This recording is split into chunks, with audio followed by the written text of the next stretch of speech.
Okay, guys. So today, so we're gonna be looking today at this is our ninth day. We're still on chapter 6 of UNASM. That's gonna be the rest of this course. We're just staying in chapter 6, but um, so we're looking at upper body postural distortions today, which is ironic because I'm sitting here like this. I should be sitting upright. So we're looking at some more of our dynamic posture assessments. So the two dynamic ones we've looked at so far. We looked at the overhead squat, right? And we looked at the single leg squat.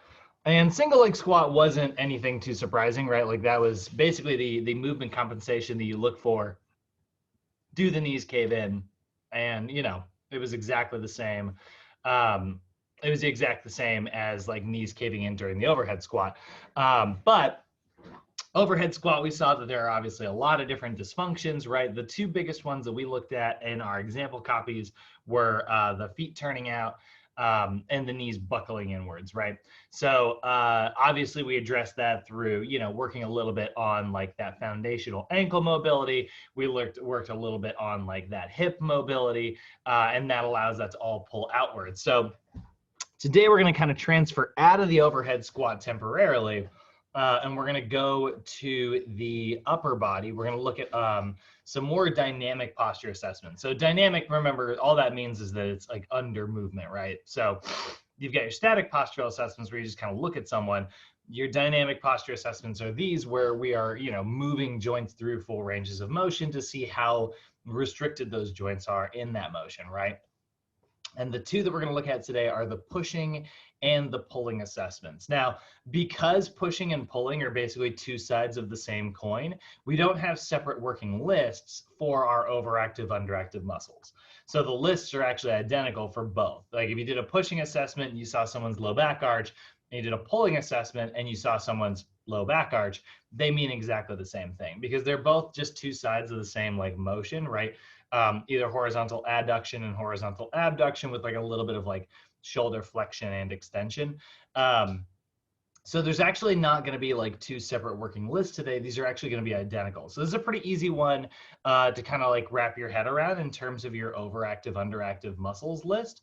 But these assessments are still definitely a vital part of things because the one thing that the overhead squat misses, right? Like the overhead squat's really, really, really, really great because it puts stress from ankles to knees to hips to spine to shoulders, but it doesn't do too much on the neck. And that's kind of what these pushing and pulling assessments are for. Also, because you're going to use your core in a very different way during these types of assessments, you might find some anterior, posterior tilting, well, anterior most of the time, tilting that you're going to see when someone has sort of like a bad habit due to like a weak core.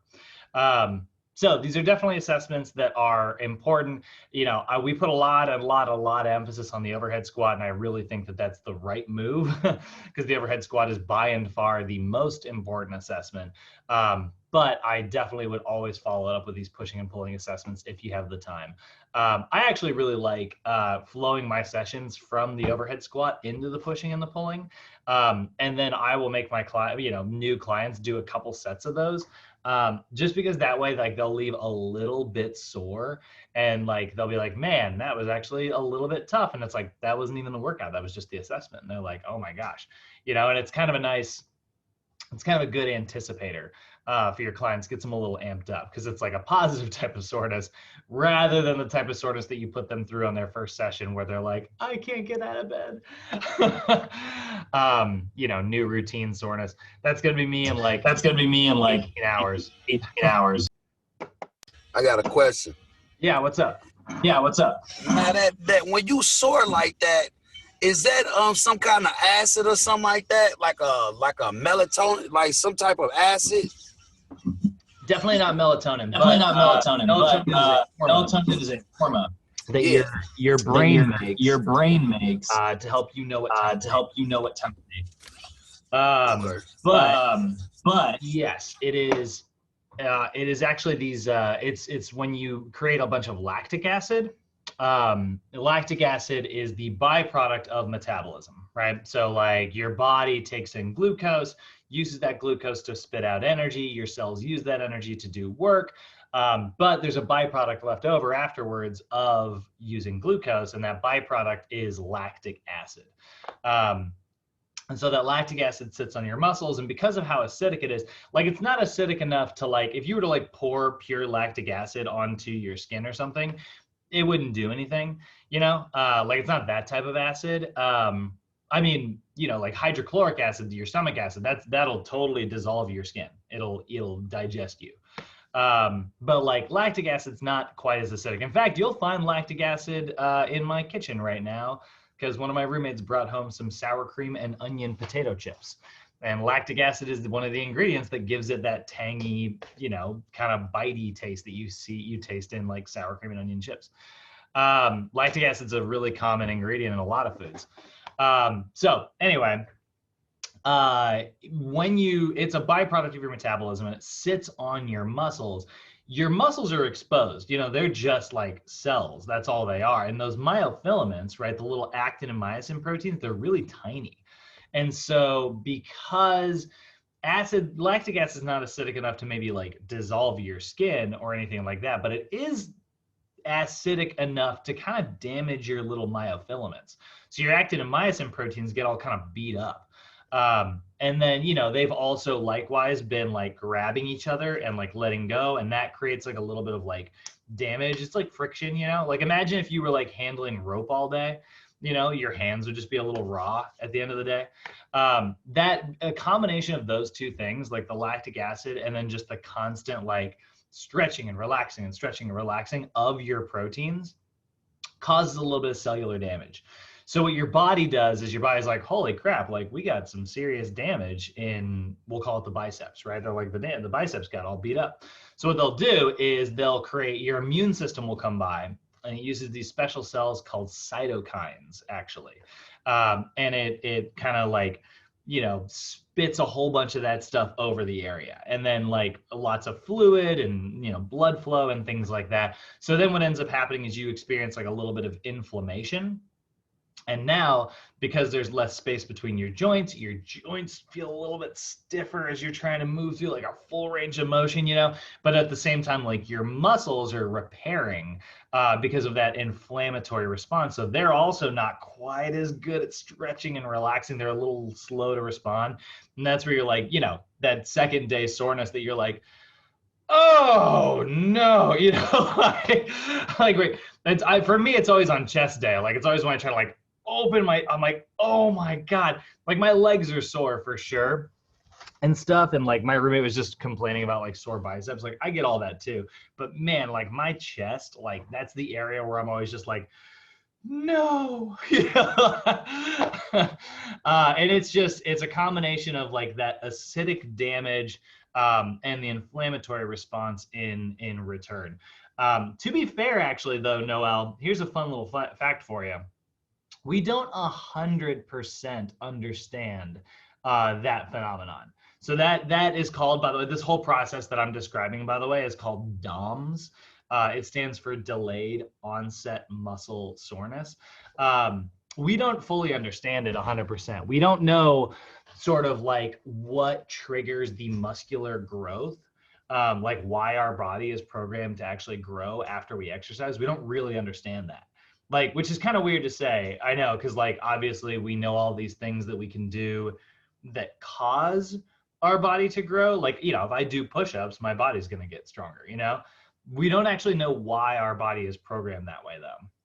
Like when we look at like, how to kind of create that synthetically, we haven't really figured it out. The only way to do it is through like hard work and exercise. If they ever figure that out, everybody in here, they'll have the six pack when you take some over-the-counter pill, once it's figured out someday, but they haven't figured it out. And that'll be the worst day. It'll be the worst day ever. Because then there's all kinds of other stuff to figure out and it won't be done yet. And then people will make bad decisions and yeah. But anyway, hopefully that is a very long answer to a relatively short question, but hopefully, hopefully that helps fill you in. Okay. So let's look at this first assessment here. So if we look at the our first assessment, still under that dynamic posture category, right? The pushing assessment is an upper body postural assessment that assesses dynamic flexibility, so flexibility during movement, core strength, like I mentioned, right? She has to stabilize her core while she's in this sort of awkward position of being pulled backwards, and obviously upper body control, which is sort of the main thing we're looking at here as she's moving through that complete chest press range of motion, right? So your body position you're gonna do with your clients is you're gonna instruct them to draw their abdomen in. Their feet are gonna be shoulder width apart and their toes are pointed forward. Now, I like to be in a split stance, which you can see she's doing here as well, because that's actually going to give her a little bit of a stronger base of support. Because her base of support's wider, it's going to be much more comfortable for her to perform this movement, and she's going to be a lot more confident. She doesn't have to worry about arching or anything like that, because the whole goal here, guys, is to perform this assessment. We are looking to see if they alter their posture at all. But if the movement is all just so awkward that they really can't even balance, you're not going to get anywhere. So you're going to be like, well, you did every movement compensation there is, rather than sort of looking for where they have poorer postural control compared to other areas, So we do like the split stance while we're doing this one, because it's actually going to make it more stable, and it's actually going to make the assessment easier, but in a very positive way. We spend a lot of our time, I always feel like I have to justify when we're talking about making things easier, because most of what our job is finding ways to make stuff harder. But in this case, it's really important to make sure that it's not just in crazy impossible to balance exercise. Now, I will say this, that being said, all she's doing is a cable chest press, right? In a workout session, if you want to make your cable chest press hard on your existing client, oh yeah, put the feet together, take them up on one leg and make them do it, make it harder, but that's not the purpose of this assessment. So we want to keep that distinction clear. You're going to instruct your client to press their handles forward as in a chest press motion, right? And then they're going to return to that slowly. You're going to have them do this at a 202 tempo. So you're just having them move at a medium tempo. So what that means is while they're in that chest press position, right, it's going to be basically, just 1, 2, 1, 2, 1, 2, 1, 2. Just a very medium motion there. It doesn't have to be super fast, doesn't have to be super slow, and we don't need them to take any pauses. Yeah, you're probably going to start this brand new client that you are assessing in the stabilization phase when you sign them up for training in the next day or two. But again, this is an assessment, not a workout. So we aren't using a 4-2-1 tempo or anything like that. We are just doing a classic 2-0-2. We are trying to put stress on their body so that we can observe any postural distortions. Now, in terms of a weight, you don't want to go too heavy because it is a safety risk, right? But you want to pick a weight that your client can perform anywhere from, I like to say 15 to 20 repetitions. NASM in your textbook is going to say up to 20. So if they can do more than 20 repetitions, then the exercise is too light, which means you might not see any of those postural distortions, right? So typically when I'm doing this, I try to pick I'll even ask my clients, because a lot of people have done this movement, I'll be like, hey, what is a weight that you think that you could do for around 15 repetitions? And they'll say, they'll usually pick something. Generally, people overestimate. That's not always a rule. But generally, people will tell you, oh, I should be able to do 20 on each side. And then, 17.5 is a little more accurate. It's close, but a lot of times people will overestimate, which is a good thing. That's why I usually tell people 15 repetitions. And then I'll tell them, okay, so I want you to go for around 20. And if they get all the way through 20 and I ask them at the end, and it's like, hey, did you, and I'll look for any movement observations, right? Now, if they buckle, if they anteriorly tilt, raise their shoulder, if they do any of those movement compensations, I don't need to have them do it again. But if they get through all 20, and I didn't see any movement compensations, what I'll do, and they don't really know this, right? I'm not really telegraphing this to them, but I'll say, hey, did you feel like you could have done 5 more?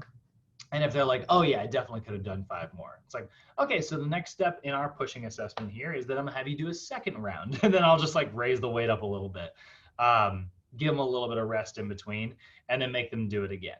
I'm not doing it, to get to a place where, they have to compensate, right? If they do it and they're like, they get through, 17, they're like, oh, that was too heavy, I couldn't do 20. And they didn't compensate, that's great. That's a good thing. That means that they don't have any of these compensations here. But there are times where you as the trainer, you're going to misestimate, and you're going to goof on how much weight to pick for your client, in this case, a potential client. And so like if they get to 20 and you ask them, it's like, hey, did you feel like you could have done like, I don't know, 5 more? And they're like, oh yeah, definitely could have. That means you probably didn't put enough stress on, which is maybe why they haven't, altered their posture. So go back and do a second step, Now, in terms of your observations, you are only going to observe this assessment from the side. This is only a lateral view assessment.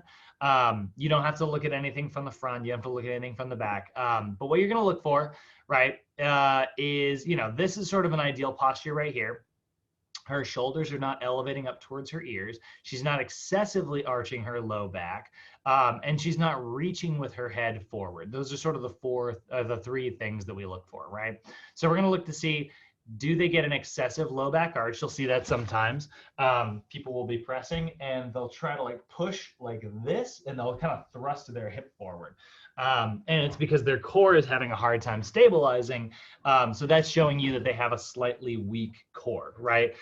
Their low back is trying to do like stabilizing work. But unfortunately, like those low back muscles cause spinal extension, right? Rather than just stabilization. Again, that's what it generally is with most people in the low back. Obviously, if like it's hip dysfunction, we see a static anterior pelvic tilt. That's usually like, again, those hip flexors that we've talked about before. But if you just see someone who is just like arching their back whenever they're trying to tighten their core, you see it a lot in planks. You see it a lot in planks, right? People will plank, they'll start to get tired, and then all of a sudden they'll go, oh. It's never like a slow drift. I mean, that's not true. It's not never a slow drift. But when someone's planking, it's always like, oh, this is tough. And they'll like kind of psych themselves out for a minute. And while they do that, it's like their core was sitting there watching in the shadows. And it's like, that was it. And then all of a sudden it arches their back. And it's like, no. They'll make this very sudden adjustment. And then all of a sudden they've got this big scoop. And it's because they're stabilizing core muscles, right? That transverse abdominis, those internal obliques, pelvic floor muscles and diaphragm even, those stabilizing muscles are just not stabilizing. They're just not able to keep up. So instead, their low back's like, we got this, but your low back doesn't got this. What it does instead is it arches. And that's sort of what's happening in this pushing assessment here. So if it gets really tight and you start to see them like arch their low back, that's going to be one of the causes. One of the other ones you're going to see is elevated shoulders. This one is a little less common in the pushing assessment. We're going to see this come back in just a second in the pulling assessment. But it certainly could still happen. If they just have very bad static postural rounding anyways, their shoulders are going to elevate naturally just because that is where, this ball and socket joint kind of has to move through its range of motion, or if they just are passively like this all the freaking time, because they just happen to be like kind of a stressed person, right? You're going to see that already. But generally, this one's going to be a little bit more common on the pulling assessment that we'll see in just a second. And then the last one is the forward head posture. So we see where someone's head kind of juts forward during these pressing movements. Again, I'd say this is a little more common during the pulling assessment because these two are very often associated with each other. The muscles are almost the same. But again, it could certainly happen during your pushing assessment. So those are the 3 main compensations you're looking for. And these are the same 3 compensations we're going to see in our pulling assessment here in just a second, right? So when we're talking about this, right, if we're talking about like these very sort of common postural distortions, right, we have to look at what muscles are causing this and why, right? So if it is like a low back arching, we already kind of talked about that, right? That's the erector spinae trying to do spinal stabilization, even though it's not designed to stabilize. What it's designed to do is move the spine, right? So what we need instead is that front of the core to do a better job at holding those discs in place. This person is, the proprioception in their brain, they're sort of experiencing some spinal instability and their body's nervous about it. So it's trying to stabilize the spine, but the way it stabilizes the spine is by, erecting, and that's not what we want, right? In this version here, when someone's shoulders are elevating, right? That could be one of two causes. If it's in a pushing assessment, none of the muscles that cause pushing elevate your shoulders. So then why are the shoulders elevating during a press? Chances are just because of some shortened range of motion.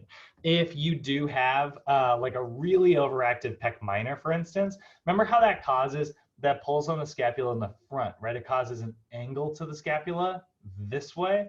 Well, when that happens, as you're moving you can even see, just like if I take my arms out, my shoulders naturally raised. Whereas like if I keep them down here and I take my shoulders out, my shoulders are still able to kind of stay down below, versus when I angle them, it raises up and forward. So like I said, it's not that you won't see shoulders elevating during a pushing assessment. It's just a little bit less common. If you do see it, it's like instantly that it's because like their scapula is tilting. And that's actually not one of the muscles that's even on the list that we're going to look at here in just a second, but that's one that I always talk about. And then lastly, that forward head posture. Again, a little less common here, but if your client is having a hard time like stabilizing this entire area, generally we see forward head posture in a pulling assessment.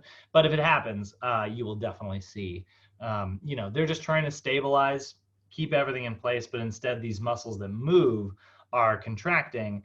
They're not designed to stabilize, they're not there to like hold something in place. That's what your actual stabilizer muscles. I got a question. What's up? Is it better to stabilize without shoes than with shoes?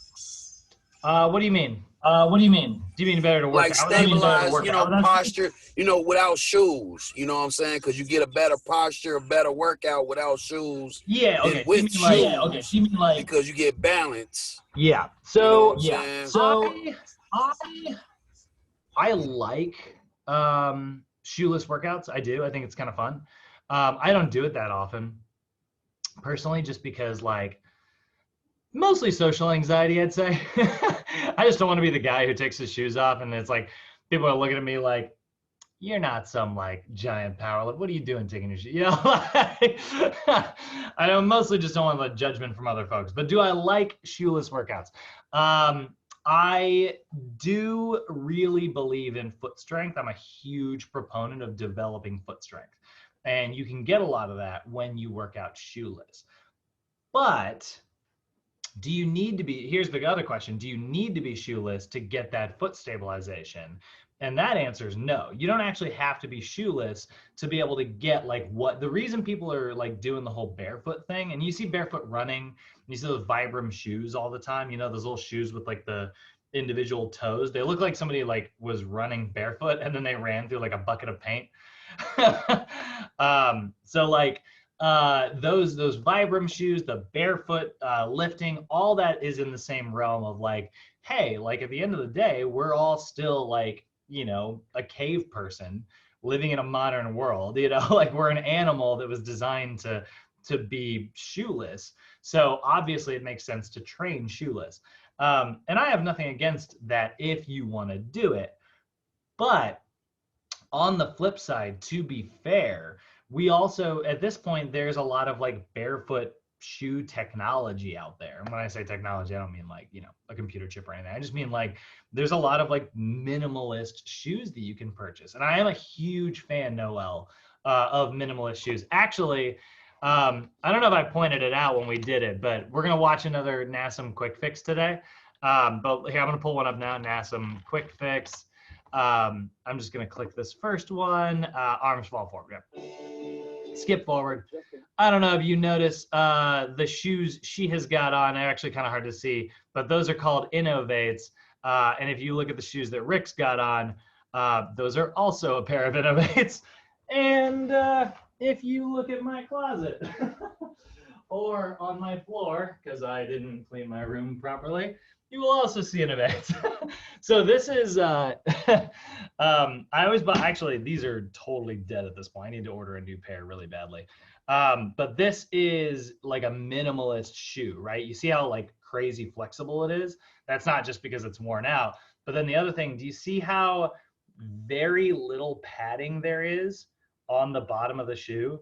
Like, you know, a lot of shoes will have like, here, actually, I got a pair of, you know, these are my going out kicks, right?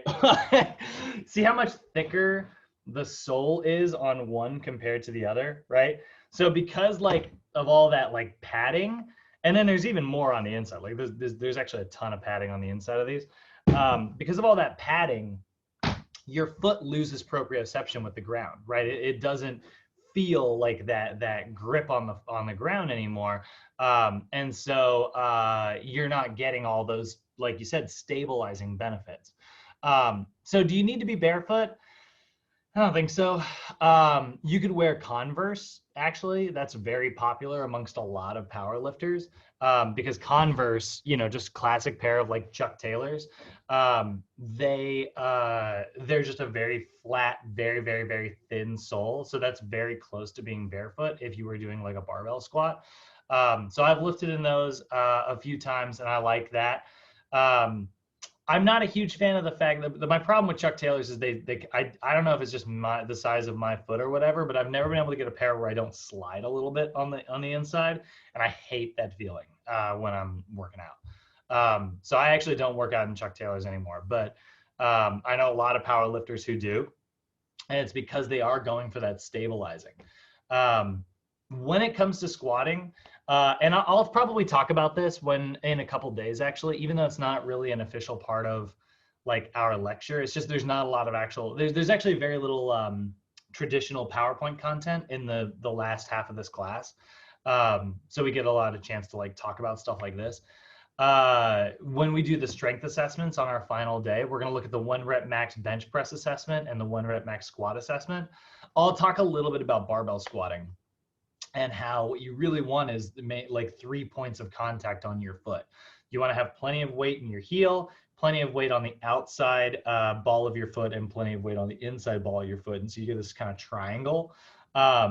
And a lot of people will lose that connection because what ends up happening is they have this big elevated heel that puts you in this plantar flex position. So all your weight's shifting forward. Now, the benefit is that your calf doesn't have to stretch. So sometimes people will actually be able to drop deeper into a squat because their calf doesn't have to stretch anymore. So it's actually a little easier for them. They can be mobile.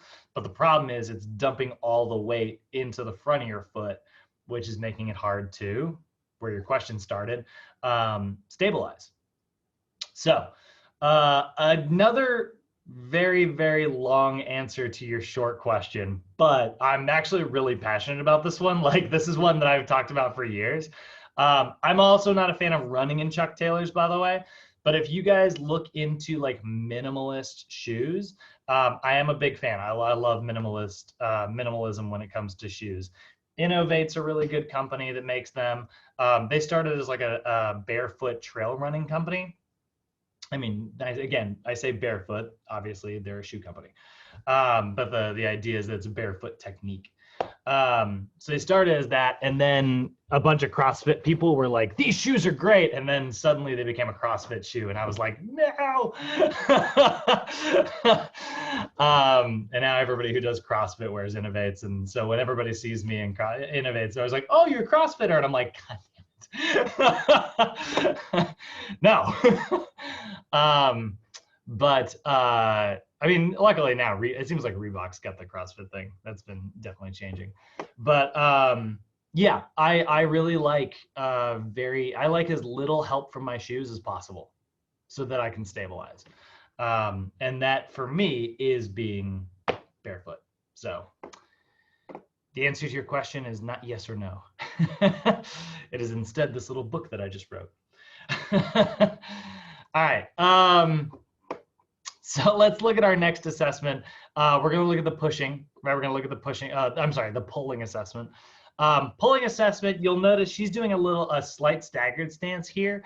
I will often find that this actually is a little bit too challenging for a lot of my clients. So I will often have them just do feet shoulder width together with a slight lean back, which makes it a little bit easier to balance. Unless they've got the core strength, in which case, great, go for it.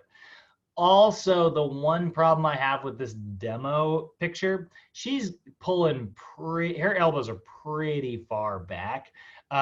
You don't quite have to pull so far. She could probably have stopped maybe 1 inch, a little bit closer this way. But it's an upper body postural assessment that assesses, again, dynamic flexibility, core strength, and upper body control. So this pulling assessment is literally identical to your pushing assessment. But the position is a little bit different, and you're going to instruct your client to draw their abdomen in, stand with feet shoulder width apart, toes pointing forward, and then they are going to pull the handles towards the body and return them slowly. You can do this in either direction, by the way. I actually will often do 2 versions of this with my clients. You can see this is the traditional version here, where she's got her hands in a neutral posture, right? She's not pronating, she's not supinating, she's neutral. And so because of that, because this is neutral, her shoulder is neutral, right? Like she's not pronated, where my elbow popped out, right? I mean, I could obviously just pronate without popping my elbow out, but then I'd be pushing like this weird way. So you can do this in both versions, and I often do with my clients. The classic demo is just shoulder extension, where she's just doing a row, right? Neutral position, row, right? But if you wanted to do, a row like this and do horizontal adduction instead, you can absolutely do that as well. So you can have your client do a row like this, or you can have them do a row like this. Like I said, I like both. That's also a fun way to get 2 sets in, which 2 sets, again, is going to leave your client feeling like your assessment was almost a little bit of a workout. And again, that's a really good sales technique. And that option is up to you. But what you are going to look for during these pulling movements is you're still going to move at a 2-0-2 tempo, and you're still going to pick a weight that your client can perform around 15 to 20 repetitions. If they can do more than 20, again, the movement is too light, which means they really didn't have any reason to compensate. You're going to have them you're going to look for an excessive arch in the low back. I think this one's a little bit less common. I think these are the 2 that you're primarily going to see. Generally, the arching happens a lot more during the stabilizing of the pushing.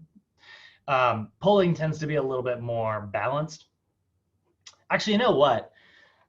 I don't want to totally derail, but just really quickly, I do want to show you. She is actually wearing Nike, like these are called platform shoes. Those are really popular in powerlifting as well. See that she actually does have kind of an elevated heel there. And then see this little strap on the front there. That actually is like what a lot of powerlifters will wear. And it does give you a little bit of elevation in the heel, but the heel is made of hard plastic instead of soft plastic. So that it gives you a strong base of support as if you were barefoot, but standing on a slight hill. So a lot of powerlifters are really into that. I've goofed around with them a little bit. I didn't really care for it, but then again, I don't really have the tightest calf muscles in the world.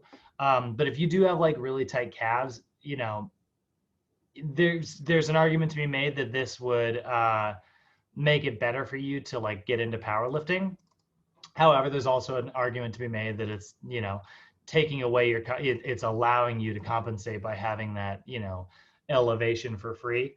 So I don't know. I'm not an expert on platform shoes, but I do, that's a little bit of a conversation, kind of piggybacking on what we already talked about. And I forgot that she was wearing those, so I wanted to address it. So anyway, going back to this, low back arch, again, that's going to be, the hip flexors are pulling down, the core is not activating, the erector spinae is pulling up, the glutes are not activating, right? So we see that lower crossed problem that we normally see during arching. Or here's the two really common ones. A lot of times you're going to see the upper shoulders elevate. And one of the biggest reasons why you're going to see this, guys, is because you got to remember like what muscles are responsible for pinching those shoulder blades back, right? That's going to be your rhomboids, right, which are tied between your shoulder blades, like running in this way. Your middle traps, which are also tied to your shoulder blades, running in this way. And then your lower traps, which are tied to your shoulder blade, and they run inwards, but they also run a sort of a downward angle. And so when you're trying to do that pinch, that's supposed to be your middle traps and your rhomboids, right? But all your trap muscles are connected together. And so if your brain is so used to doing this type of movement, because maybe you're typing, maybe you're on your phone, maybe whatever, maybe you're just stressed, right? It gets so used to that type of movement that when you start to do a pull, the wrong trapezius muscles contract. And so you'll see this elevating. And when that happens, that puts your rotator cuff in a position that causes your head to crane forward like this. So when we see that shoulder rounding, your head kind of has to counterbalance by coming forward there. So these are sort of the two that I think are most commonly seen. At least that's in my experience. Obviously, again, I cannot say this enough. All three of these movement observations should be looked for in both assessments. So that is actually what we're going to see there. And that's actually the only two assessments that we're going over today. But we got to talk about like what muscles are overactive and underactive. How do you guys feel so far about these movements? Am I moving too quick, moving too slow? How you feeling?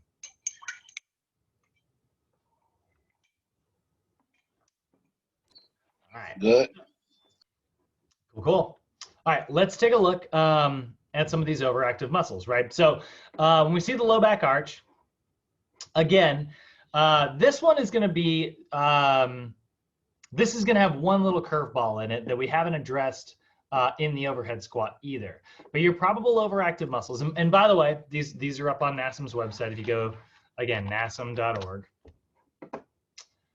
and you scroll all the way down, and you go to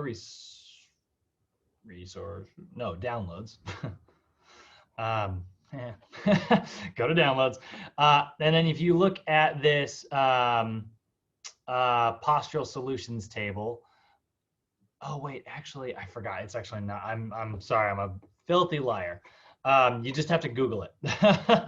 It is somewhere on this website, but like they don't put it on this page.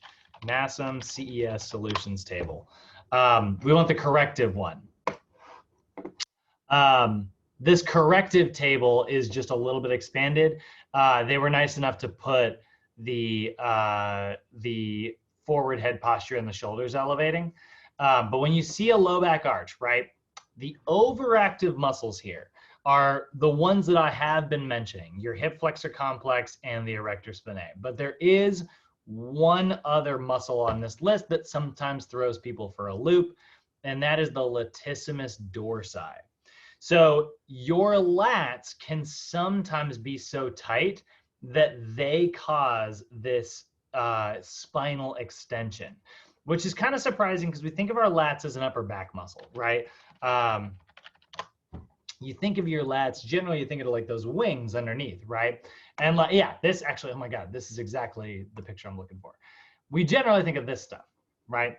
But like, that's not where, there's no bone running. You don't have a bone that runs right here. So like your lat does not end here. And it ties all the way down to your pelvis here. Your lats are all part of this fascia down here. That's called your thoracolumbar fascia. So see this picture here. Look at how like this gets very fascial, right? And it ties to your pelvis here.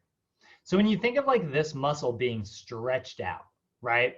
Like if I were to take my arm, and I were to raise my arms up overhead, right? My lat is getting stretched and stretched and stretched. So if it gets stretched, all of a sudden I start arching like this. That's that muscle going, it's getting longer, it's getting longer. Actually, we'll do just the one side. It's like it's getting longer, and then the muscle's like, nope, I'm just gonna come with you, right? And now all of a sudden it's dragging a bone with it, right? Like rather than just extending all the way, it went to about here. It's an overactive muscle, so it doesn't want to stretch.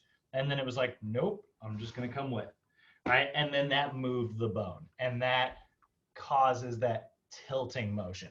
So generally, like I said, the arching, not very commonly seen in the pulling assessment because you are bringing that muscle, back, and it's like you're shortening it in this position, right? Your lat is contracting when you're doing this. The prime movers during a row are absolutely your rhomboids and your middle trapezius. But you got to remember, your lats are also in charge of shoulder extension. Your lats do shoulder extension, they do shoulder adduction, and they do shoulder internal rotation, right?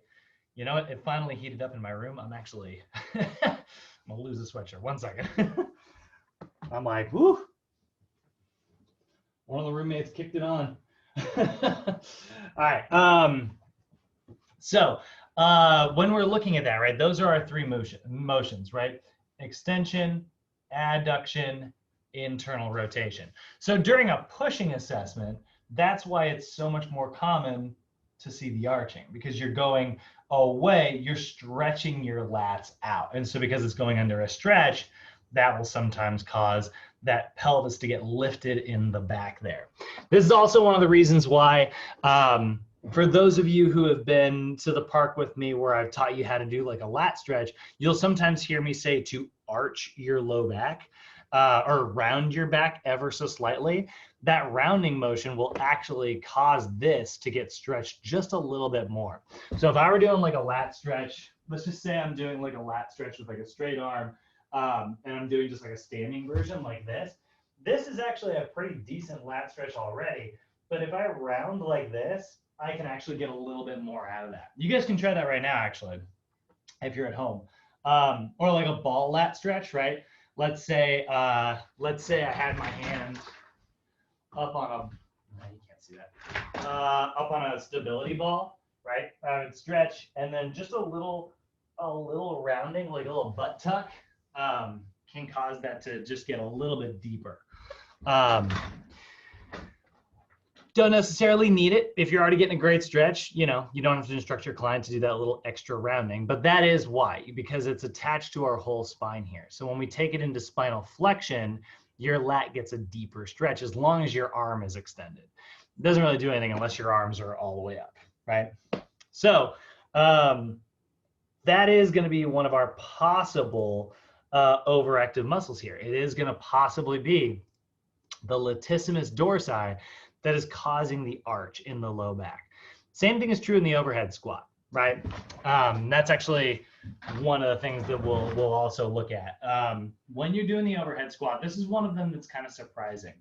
But when you take your arms up overhead and you see somebody with like a really intense, anterior pelvic tilt as they squat, that anterior pelvic tilt, generally, we've said this a million times at this point, right?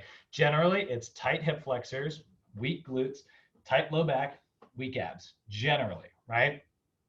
But sometimes the lats are part of the conversation. Because here, watch just my pelvis here. I'm going to level this out with my shirt so it doesn't give you like I'm like looking at it and I can see like the optical illusion of my shirt drawing the wrong line.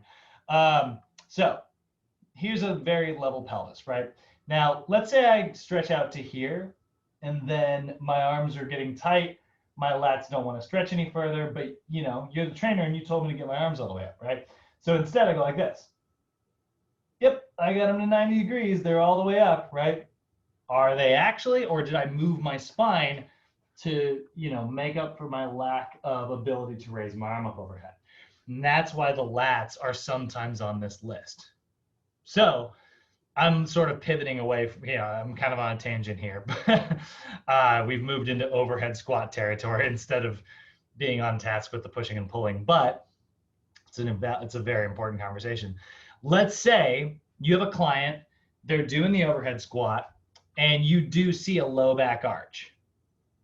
Well, if you see that, guys, you got to make sure you are trying to separate. Well, is it the hip flexors and the erector spinae, or is it the lats? Like which version is it?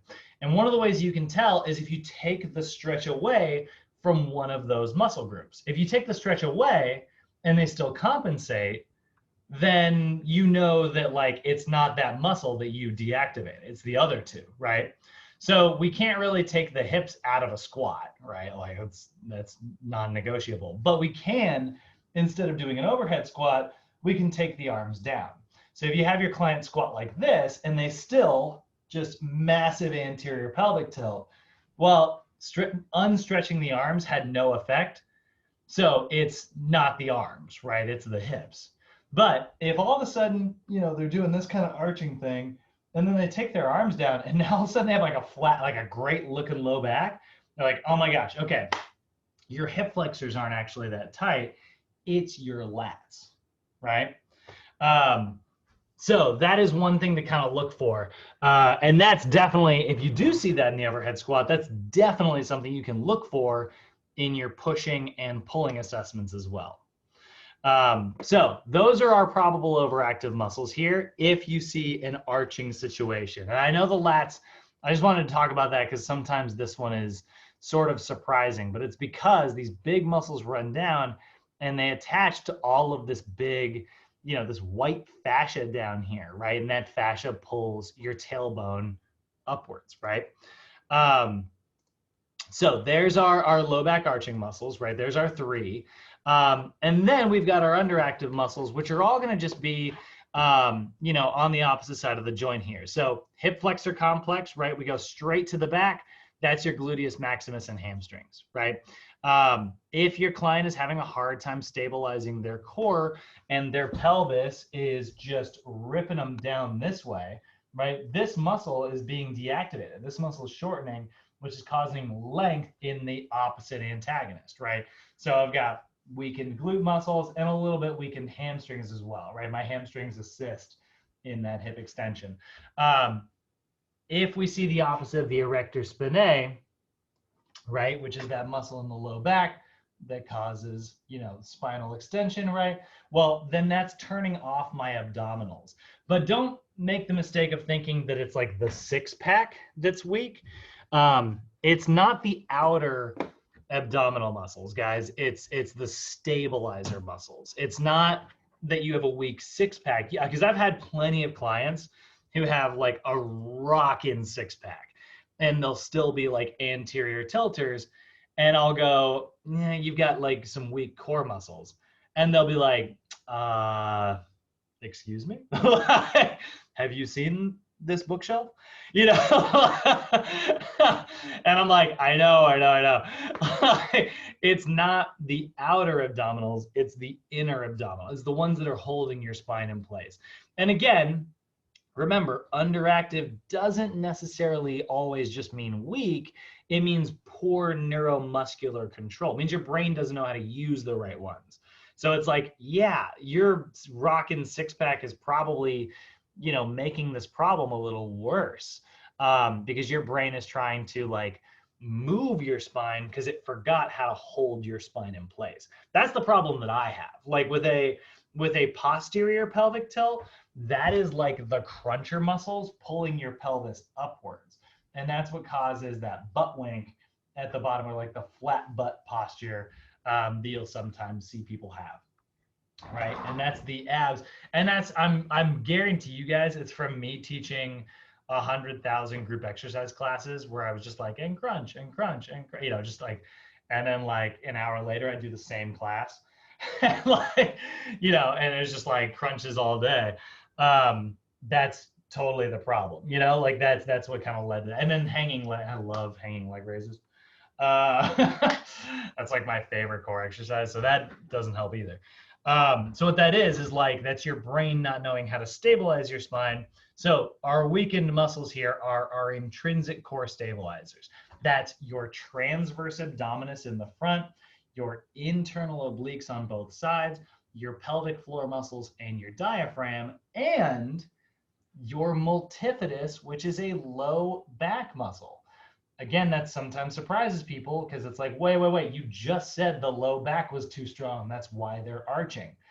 I did say that, but remember, I talked about the erector spinae, which is a spinal mover. Your multifidus is a spinal stabilizer. So it's that they are too good at moving rather than just holding in place. And that's why we see that low back arch. So those are our probable overactive and underactives. And honestly, like this is a pretty good working list to stretch out. You know, if your client just has overactive, like, you know, they have a low back arch, this is a great list of muscles to start every workout with easily. Because it's just like you do a kneeling hip flexor stretch, you do a spinal twist, and you do a lat stretch. And your client is warm, you addressed all their overactive stuff. Then you got to turn on their glutes, hamstrings, and core. You do a set of floor bridges, you do a plank, you do a couple balance movements. Your client is like this is the easiest one to kind of design. It's like you're flowing through a session with some of the movements that are most commonly popular in the gym already, which is great, you know? So that is the arching. Now let's look at the shoulder stuff. And this is such a pain in the this is the worst list. Because the problem with this list, the reason this list kind of sucks, is not because of how irritating these muscles are to activate or deactivate. It's just because generally when you're warming things up, you want to get blood pumping throughout the whole body. And this upper body stuff is so centralized and it takes time out of your session. And it's like, oh, I still have to do something for their core and their hips. And it's like, well, now I'm doing like 9-10 stretches before the session starts. This stuff's a pain in the rear. Not because it's difficult, but because you as the person who has to write a program, it's just hard to write that program. Like these are harder to write. It's harder to get a session to flow with a lot of upper body dysfunction. And guess what? Everybody's got upper body dysfunction. So your probable overactive muscles, that is going to be your upper trapezius, right? Remember we already talked, and actually I should look at this, right? So shoulders elevating, upper trapezius, the sternocleidomastoid, my favorite muscle, and the levator scapulae, right? So upper traps, sternocleidomastoid, levator scap. So let's look at those, right? Upper trapezius, that is primarily these fibers right here, right? It's the muscles on the side of your head there. They're in charge of, you know, elevating your scapula. Their job is to like hike your shoulders up. You know, they do a little bit. They actually, to be fair, we never talk about this because I don't want you to like associate them with retraction, but they are supposed to help with retraction. It's just the middle traps are the retractors. So forget that I said anything. But those are your three different like trap fibers, right? You've got the upper, which are these yellow fibers, the middle, which are, you know, again, retractors, and the lower, which are actually depressors and retractors. So, you know, these are the fibers that are getting overactive. Let's take a look at the sternocleidomastoid. That's this short little muscle on the side of the neck here, right? You can actually feel that. Actually, this is like a pressure point. It's so tight on so many people. If you go to your collarbone and just go like a couple inches above it, and you find that big meaty muscle right there, give it a little poke, you're like, oh my God, right? It's real tender, real tender. And if any of you out there are like, it's not tender for me, then I am jealous. That means that you don't have forward head problems. So very, very tight muscle right there, right? And then we have also got your levator scapulae. And that's also going to be back behind, very similar to your upper trapezius, right? So you can see like these two are really close to each other, right? But you'll notice that it's attaching to these little fibers right here. Your upper traps are kind of running up just to the base of the skull there. So doing different things, right? Doing slightly different things, very similar positions, right?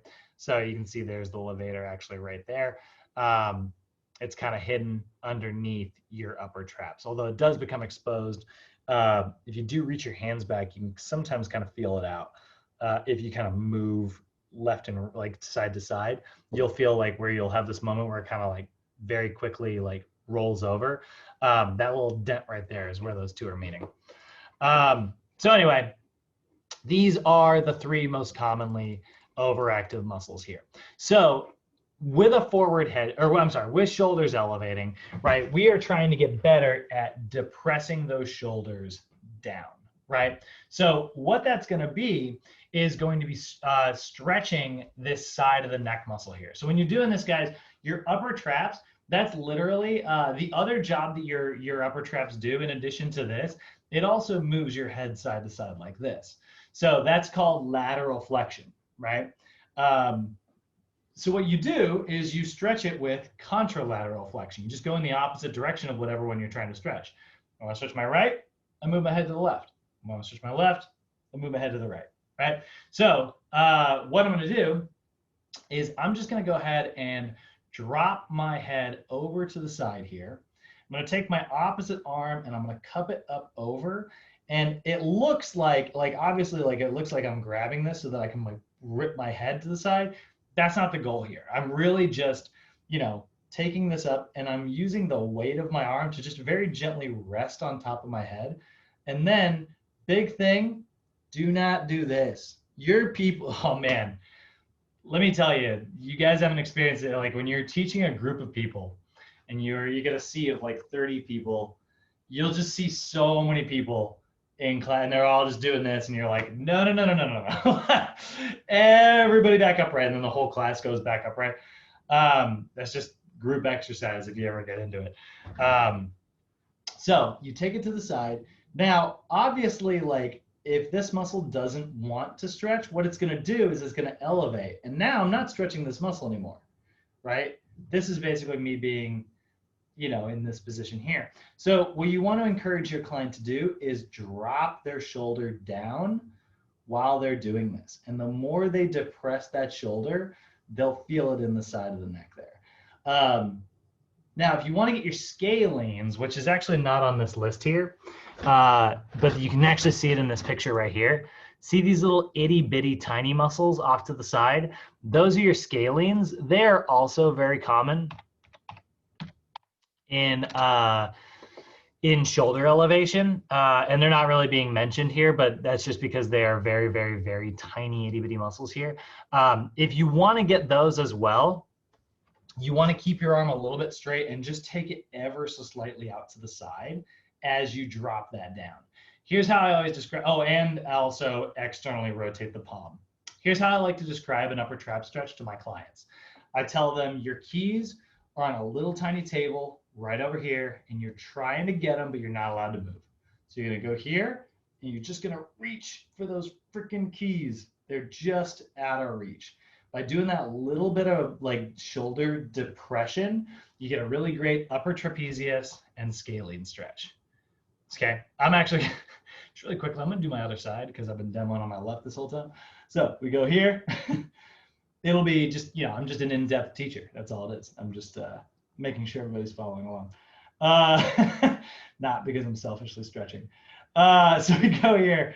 And again, my eye line is forward. I'm dropping my head straight to the side, and I'm depressing my shoulder because I'm reaching for those keys, right?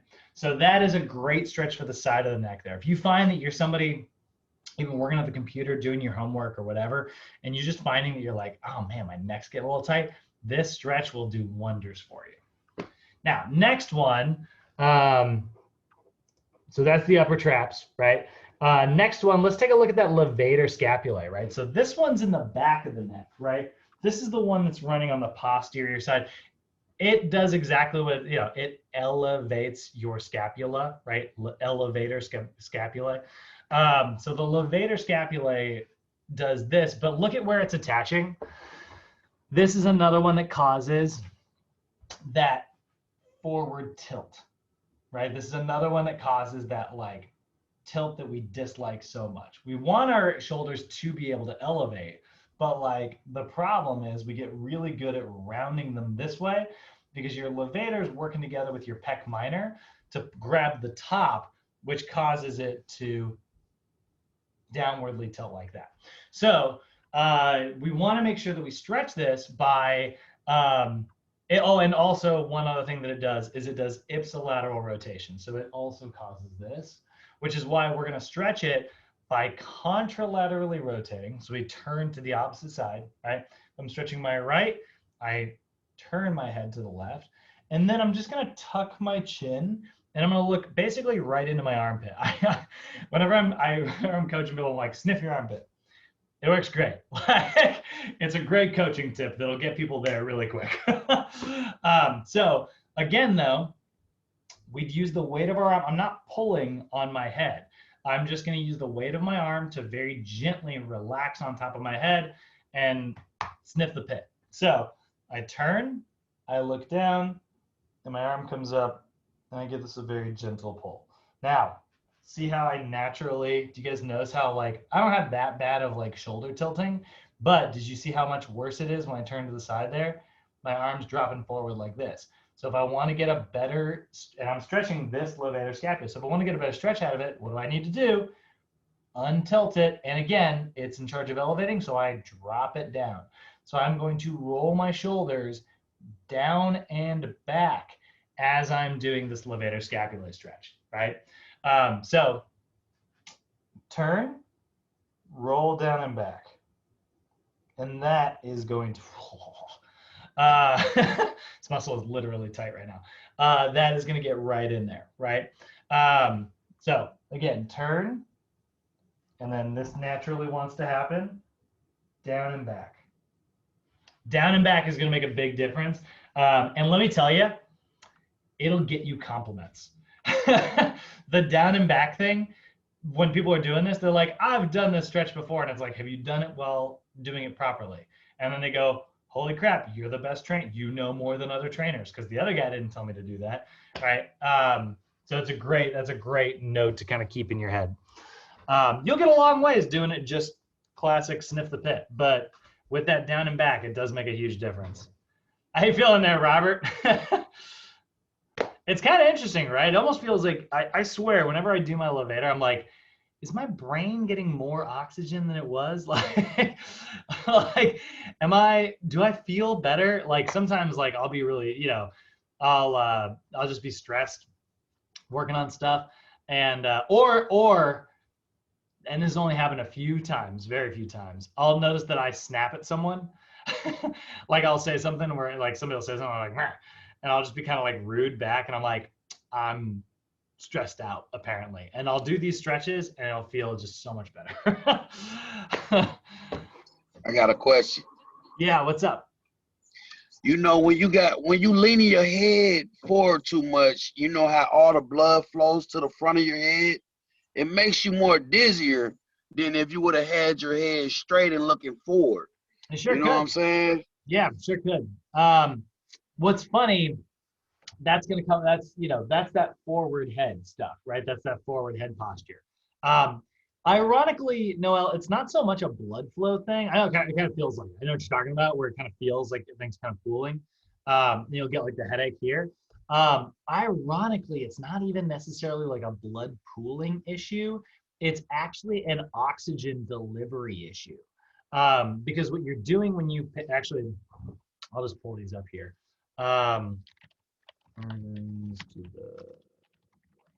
So here's your arteries that go up to your brain, right? Okay, actually I want this, there we go. And notice how they're pretty posterior. They kind of run up the side of your neck here. But remember, if you pinch this forward and you close off that blood flow, this all gets this has a hard time getting up there. That's why a lot of people get tension headaches back here or right in the front of their skull. You never describe like, it's weird. Everybody in here's had a headache, right? You either get it like in the front of your brain or in the back of your brain. Nobody ever describes like a headache hitting them up top, right? But like your brain's still there. Most of the volume of your brain is in the top, right? But like that's where blood just kind of goes up and comes right back down, right? These two areas are where like the pinching and the pooling starts to occur. And also there's no muscles up here that are causing that pinching. It's weird to think about. It's weird to think about like where you have headaches sometimes. You're like, you know, I never get a headache on the top of my brain. It's like, yeah, of course not. That's not where you get headaches. Right. And it's like, no, no, no, no. Like that type of explanation doesn't work, right?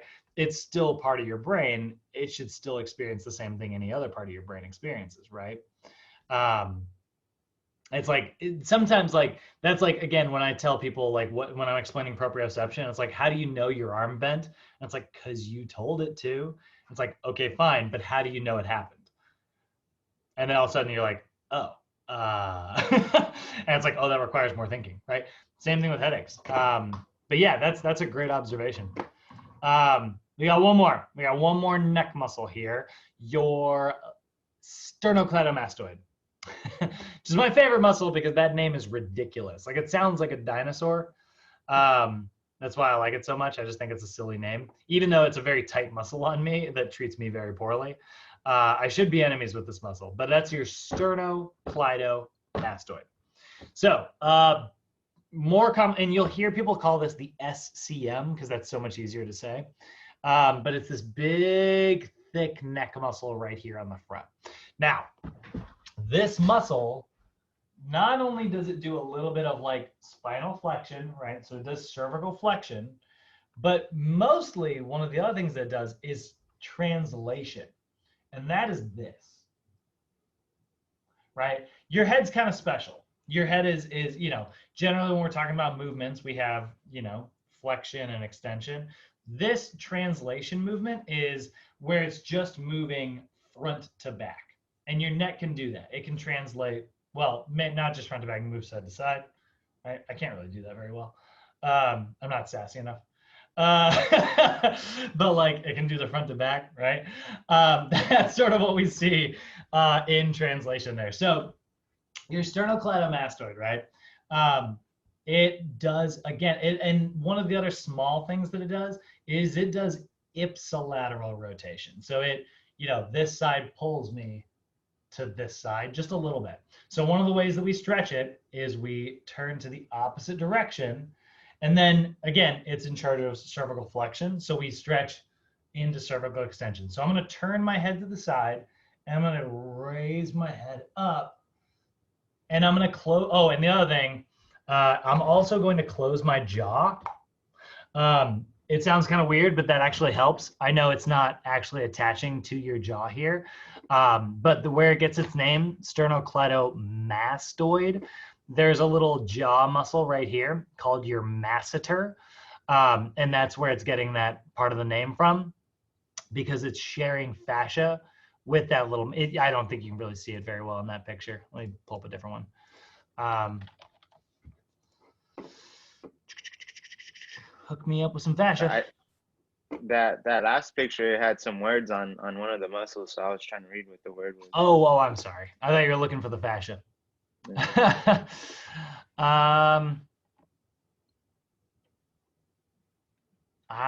Did this one right here? That's your mandible. It's the jawbone. But where's that freaking mask? All right, here. Glad I looked that up because I did not know how to spell it.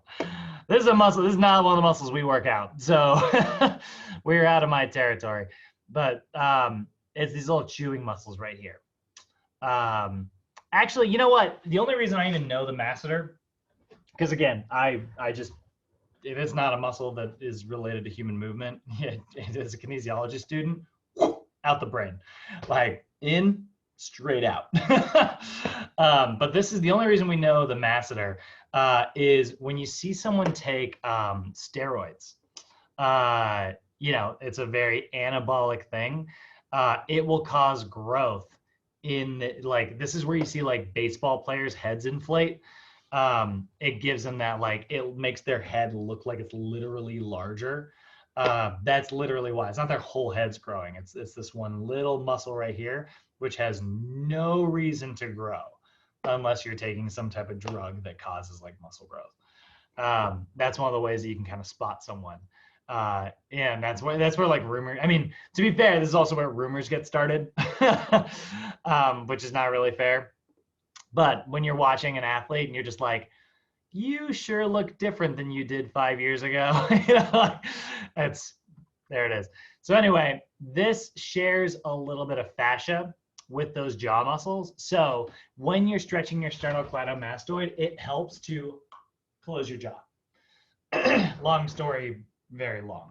So turn your head to the side, tilt your head up, close that jaw, right?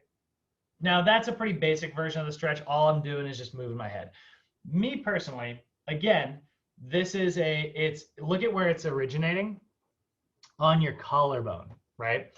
So we want to depress that collarbone down. So this is another reason for us to drop our arm downward, because that's going to depress my collarbone and give me a deeper stretch in this neck muscle. I actually I find that I don't get a very good depression when my head is turned this way. So what I actually like to do is I like to simultaneously reach with my arm down, and I will actually use my opposite arm to press my collarbone just slightly. So when I'm doing a sternocleidomastoid stretch, I actually really like to give myself a slight depression here. And then I also like to pull my arm down, then turn to the side, and then lift up. And that's going to give you that deep stretch right in here. That's sort of my take on it. I think the traditional NASM one just does the arm tucked behind the back. Let's take a look real quick. NASM sternocleido, thank you, stretch. Yeah, they're just doing the classic like arm tuck.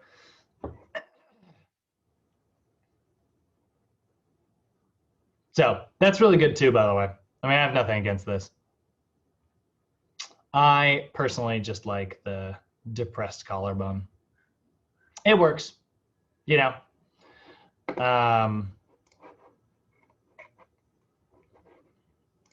Okay, so that is, if your shoulders are elevating, there's all of our muscles that are overactive. Now, we got to strengthen the underactive stuff, right? We got to switch to the other side of the joint. We got to get those muscles pulling.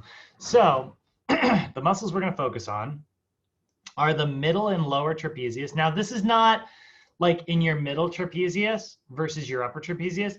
This is not an opposite muscle situation, right? Again, it's not always an antagonist. In this case, it's a synergist situation, right? These muscles are supposed to work together, but this one is taking over and doing all the work. Your lower trapezius, though, is an antagonist to your upper trapezius because your upper elevates and your lower depresses. So we definitely want to put more emphasis on these two muscles here if your shoulders are an elevator. So how do you pinch those bottom lower trapezius muscles? Well, one of the best ways is to keep your thumbs back towards in this direction and do like an A pull. So sometimes you'll actually see this in gyms. It's a little bit rare because it's kind of an awkward movement. So you don't see a lot of people doing it. It's usually a physical therapy thing, but you'll see people like grab like a cable machine and they'll do like an A pull like this, where they do sort of a reverse fly and they'll pull back like that. And then if, you know, they're really trying to get it, they'll pull, and as they get to about here, they'll start rotating and they'll go back. Generally, though, that's not the most practical movement. Also, pulling cables towards yourself. If you don't have exactly the right type of cable machine that has that sort of like indented shape, you're going to pull those cables right into your body and you're not going to get enough pull. So instead, what you'll often see is doing it with dumbbells, which is great because then you can do it anywhere. So how do you get that again? Well, you're going to hinge at the waist and you're going to do a pull back like this, right? That little like A pull is pinching my shoulder blades back and I'm pulling downward with my scapula. So that's an A pull, right? Now, here's the one that sometimes surprises people because obviously it's like, okay, well, I can track that. That makes a lot of sense. I'm going to the bottom. I'm pulling towards the bottom. That is super easy to understand. But you will also sometimes do a Y pull, which is actually going this way. And it's like, what? That's the opposite direction. That's the one that sometimes doesn't make sense. And the reason it doesn't make sense is because, yes, when you are pulling your arms upward like this, that is not a concentric pull for your lower trapezius, but it is an isometric stabilization. So by raising my arm up like this, especially if I'm like bent over, look at how far away my wrist is from like my low trap, right? But it has to stabilize my scapula. So you think about it, it's almost like, you know, your lower traps are like holding a rope, and then they're getting somebody who's like going up and over, like, you know, what do you call it, belaying when you're rope climbing? You're like rock climbing. You're like that person on the bottom who's like there stabilizing, holding the rope so that person doesn't go like flying, you know, falling down or anything. That's kind of what your low traps are doing. They're there to like hold the bottom of your scapula and stabilize it as your arm gets lifted away through this full range of motion.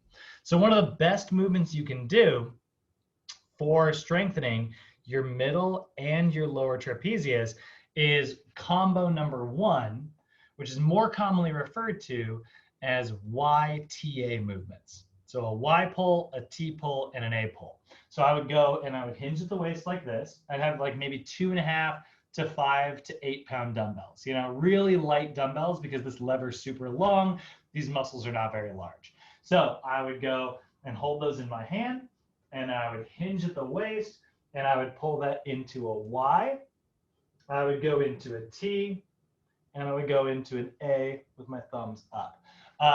And meanwhile, the biggest thing that's super important is I'm not elevating my shoulders, right? I'll do this for strength sometimes, where I will do like a heavier weight, and I'll take like the spinal stabilization out of it. Like if I'm working with like a bodybuilder and I really do kind of want to build up these muscles, like if I have like a client who is trying to fill in like the gap between their shoulder blades and I want to take a little bit more of a bodybuilding approach, you can do the same combo. You just want to make sure that you do it like with support. So you take a bench, put it at a 45-degree angle, you lay on the bench like that, and again, Y, T, A, right? So that's combo number 1, or the YTA. Probably your best tool, I'd say, in the war against shoulders elevating. I'd say this is your best one, you know? Then we also need to strengthen your rhomboids. That makes sense, right? Those are shoulder pinchers. Again, that's a synergist situation. You've got these muscles that are pinching upwards rather than whenever you're trying to learn how to pinch back. They're not antagonists to each other. These aren't like opposite side of the joint situations. These are really synergist situations, right? These poor agonist muscles are not able to do their job because this freaking synergist keeps taking over. So again, rhomboids, that's going to be a lot of pinching movement. So rows are going to be huge here, right? If you get a client who's a shoulder elevator, you're going to do a lot of seated rows, a lot of cable rows, bent over rows, 2-point rows, whatever. Just row your boat and just focus on pinching those shoulder blades back without elevating your shoulders. And then the rotator cuff, this freaking group of muscles here. Rotator cuff is not one muscle. It's going to be your teres minor, your infraspinatus. It's a lot of little itty bitty intrinsic muscles. We'll pull up a picture here. Right, those little muscles that are all there to kind of stabilize, and they all perform stabilization and external rotation here, right? So they're all wrapping around your humerus so they can pull your humerus externally. So that's the biggest reason why on a YTA, we pull our thumbs back, because we're trying to get that external rotation. Now, I could totally just work this muscle in isolation as well. I could totally just grab a cable machine, you know, it's going this way, or a resistance band that's going that way, and I could just pull it, right? And just do this and focus on, you know, tucking my chin, standing nice and tall, and doing that external rotation, right? That's great for my rotator cuff. If you're training a baseball player, this is huge. They really need this in both, actually in both directions, to be honest. But most people do not do internals. So we focus a lot on that external. Another one, it's a little weird looking. You'll sometimes see people do it in the gym. It looks like they're just kind of like laying on a bench, and they'll kind of tuck one arm here, and you grab a plate, and you just do little rotations like that. Right? I'm just gonna teach all my lectures like this from now on. So that's external rotations. Those are really, really good as well. Now, one of the ways you can get an external rotation without really taking too much time to just focus on, like, again, I told you guys, like, this upper body stuff is kind of a pain in the rear to work into a program, right? Like, how do you get this into your session? Well, it's not in your textbook, but remember, what is, Robert, you are our most senior student in the class, so pop quiz for you. What's the rule for balance stabilization exercises? What's the rule? You can't move your spine. Oh, you said balance stabilization? There we go. Single leg? Single leg. Single leg, right? You had it, but you said spine. Can't move your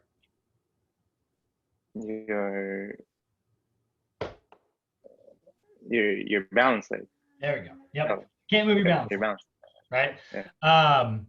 Can't move your spine is core stabilization. Balance stabilization, can't move your balance leg. So it's not in your book, but is this a balance stabilization exercise? Stand on one leg, grab a resistance band, and absolutely. Right? I'm doing balance stabilization right now. So I can work this into my movement prep and work on that rotator cuff, even if it's not in my textbook. I know what the rules are. I'm following all the rules, right? I'm still able to get balance, and I'm able to strengthen my rotator cuff. So that's a great one to kind of work in there. Also, that prone cobra, right? We like Superman's. I think the Superman's a fun movement, right? But if I want to get like the lower traps, well, instead of having my arms up overhead, what if I take my arms down to here and I just keep my thumbs back? So then I pull and I'm strengthening that lower trapezius muscle, right? So now I've got a core movement and I've got a balance movement, and I'm working on that shoulders elevating, those rounded shoulders. I'm working on all those overactive muscles, while really what I'm working on is balance and core strength, you know? It's great, super efficient. You guys have any questions about any of that? How you feeling? Nothing? All right, one more. So take a look at the overhead, or for the forward head posture, so on a pushing assessment. Notice how the list is literally identical with one small exception, right? Levator scapulae, guess what? Forward head posture, same thing, right? Sternocleidomastoid, scalenes instead of upper trapezius, but we already talked about how that's basically the same thing, right? At least the stretch for them is the same. So these overactive lists are, for the most part, identical. But with a forward head posture, the weak muscle that's really causing this problem are what are called your deep cervical flexors. This one sometimes confuses people because these are actually on the front of your neck. So it's what's called your longus capiti. Longus capitis and longus coli. These little muscles right here on the front of the neck. So again, it's like, wait a minute. I have a problem going too far forward, and we're going to strengthen a muscle on the front that's going to pull me forward. No, you're going to strengthen a muscle that's on the front that pulls you downward. Because here's the thing. People with the forward head posture are people who, let's say something, I need to look down, right? They're looking down like this, right? You're designed to look down like this, right? One is tilting your head. One is translating and rounding your head, right? So again, this is a synergist situation. This is an agonist. My deep cervical flexors are supposed to be the agonist for me moving my head like this, right?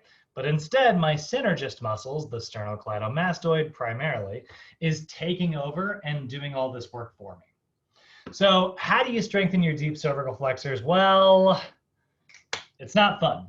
At least it's not fun in the gym. It honestly involves taking things like a tennis ball and tucking it under your chin and holding it like this, which is very silly looking. It involves grabbing like a resistance band and wrapping it around your forehead and pulling, I'm sorry, not around your forehead, but around the back of your head, going to, wrapping it so that it goes this way, and then you pull against it like this. It's the reverse Quagmire from Family Guy. That's what this is. You are literally pulling your head back and tucking your chin, and that's going to strengthen these. And it's very silly, to do it in, like in a gym situation. It's weird to dedicate time to this. And your clients, I promise you, they're not going to be thrilled about it. They just don't think it's the most fun thing in the world. They don't see a lot of benefit. Physical therapy clients, they get it. They're like, I'm here because I'm broken, fix me. Gym clients are like, how does this help me get a six pack? And so they're just not interested. So you got to find other ways to kind of work this into your routine. Most of what you're really just going to tell your clients, and you can even see it here on Nassim's little example, right? So here's the forward head posture. Example strengthening exercises, and they don't have a good one. They say, tuck your chin, keep your head in a neutral position during all exercises. And that way you're kind of just working on it passively through your whole session, right? So if I've got a client, maybe they're doing a chest press for the day, right? I'm gonna be like, hey, tuck the chin, right? They're doing a row, hey, tuck the chin. They're doing squats, tuck the chin, right? Like just all day, head up. What I like to tell people, imagine there's a string on the top of your head, and it's not just pulling you up, it's pulling you slightly backwards. It's like if I was pulling that, it would go like this, up and back. And then my head, top of my head goes whoop, right? And I'm just standing a little bit taller. And that is sort of what we look for in those deep cervical flexors. Now, there are actual deep cervical, like I said, there are actual exercises, right? Deep cervical flexor strengthening. Taking a rolled up towel, putting it under your chin, and tucking, right? Or taking a slight head elevation. This is actually one that I really like. Just a slight elevation, about the size of a textbook, actually. And what you want to do, and here's one of the ways to tell if you do have a problem with this, by the way. This is gonna be so difficult to show you guys. Actually, that's not too bad.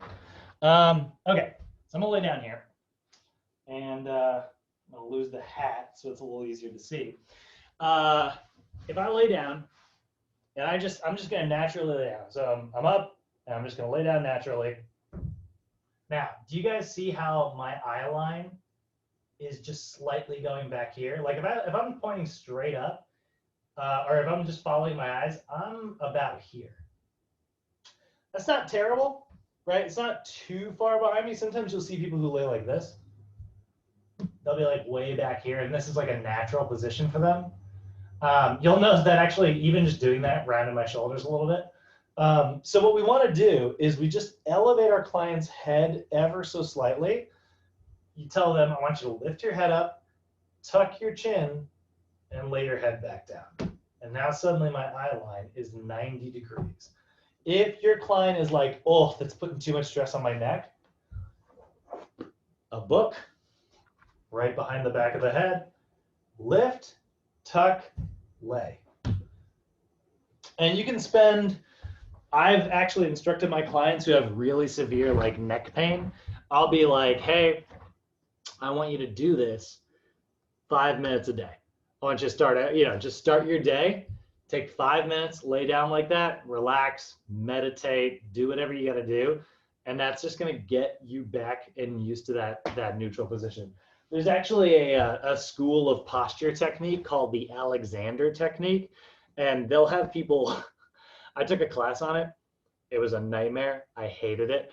But they were right about a lot of stuff that, their knowledge was great. It's just so not who I am as a person. Because you would do these 20, 30-minute meditations with your chin tucked, and you were just supposed to be awake and just breathing and relaxing. And it was like 20 minutes. And like, meanwhile, my little ADD brain is like, this is boring. We should go do something. So, you know, not exactly my favorite thing in the world. But if you are like into meditation, which I think everyone should be, I promote meditation, even though I am personally terrible at it. Alexander technique is something to look into. So that's one, right? This is actually another one. You can actually, when you're doing cobra stretches, for instance, tuck your chin back. That can help. Or when you are doing, like maybe doing a bird dog, again, tucking your chin, right? We're just trying to activate that chin tuck. You want to give yourself the double chin. And then a lot of times you'll see more traditional versions. There's like a rolled up towel behind the back of the head. That's actually sort of pushing him forward, which is nice. There's this version. Like I said, I know it's very silly looking. You'll never see somebody do this in a gym, but she's pulling her head backwards. Where's the tennis ball? Hook me up, internet.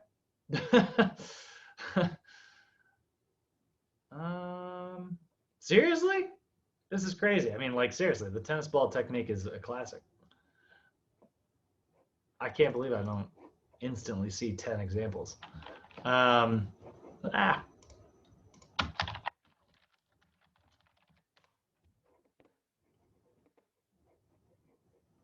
my God. Okay, maybe I'm just crazy. I know I'm not crazy. I've done this 100,000 times. But anyway, sometimes you'll take a tennis ball and you'll tuck it. And you'll hold it under your chin while you're, doing something. So there are not a lot of sort of traditional movements for that forward head posture, but just basically you want to have that discipline the whole time. All right, any questions about that stuff? Cool, pivot time. Let's get into practical example land. So that's not it. So I think I made a mistake, by the way. I think I said that we were going to move to the upper body stuff. We're going to continue moving through the overhead squat. So we're actually going to continue looking at lumbopelvic hip dysfunction, primarily a client with a low back arch. So I remember now, I was like, oh, that's right. It's still relevant to the upper body stuff. So how do you write a program for a client who is low back arching? Back arching exercise program, right? You're going to see a lot of clients who have that classic anterior pelvic tilt. How the heck do you fix it? I don't know if did we already watch this quick fix? Well, we're gonna watch it again real quick. Hey y'all, we're back, Rick and Annie. And did we watch this one? Annie, this time I found that she's got another postural distortion. She's going through lumbopelvic hip postural distortion. So in an overhead squat, I may have seen her back arch a little bit. So with the back arching, now I'm looking at it saying, okay, there's a series of things that I've got to do here. So the first thing we're going to do is I'm going to have you go through some rolling techniques for your TFL. So the TFL, if you make your body the shape of a box, it's right there in that front corner, like that front pocket. So I'm going to have you go and roll your TFL. And what she's going to do, she's going to go right to the hip. So here's the bony point in the front of your hips called the ASIS, okay? So you're going to go that bony point, and then right here is called the greater trochanter of the femur. That muscle is right in between these two bony points. Don't roll on bony points. Don't want to release those. Trying to release that muscle in between. Again, the TFL. So she's going to get that muscle released, and it's a really overactive muscle in a lot of folks. It likes to jump in there and take over because it has so many joint actions that it can do. The other thing that because she's in a hip flexed position, I'm looking at her saying, well, obviously I need to get her hip flexors released, but the major hip flexors in the body are the iliacus and the psoas major, and you cannot get through them through instrument assisted tools because they're underneath the abdomen, and those are your major hip flexors. So we're going to get the muscles that we can get with the instruments we have. So Annie, what I'm going to have you do is now just roll. You're off the TFL, but onto the rectus femoris. Now, the rectus femoris is the major muscle that's in the quad. all right? But it's the only one that crosses the hip, and it is a hip flexor. So now she's gonna roll over the quad. Gentlemen, be careful with this one. You're gonna roll forward onto the quad, nice, slow and control. You're gonna find that first point of tension where you're like, that kind of hurts and I don't wanna be there. That's where I want you to be. So stay on that spot. Annie, you find a spot of contention? Excellent, hold that position. And we're gonna usually find about 2 places that you'll release, hold for a minimum of 30 seconds, but we're gonna expedite this a little bit. So Annie's now released her TFL, she's released her rectus femoris.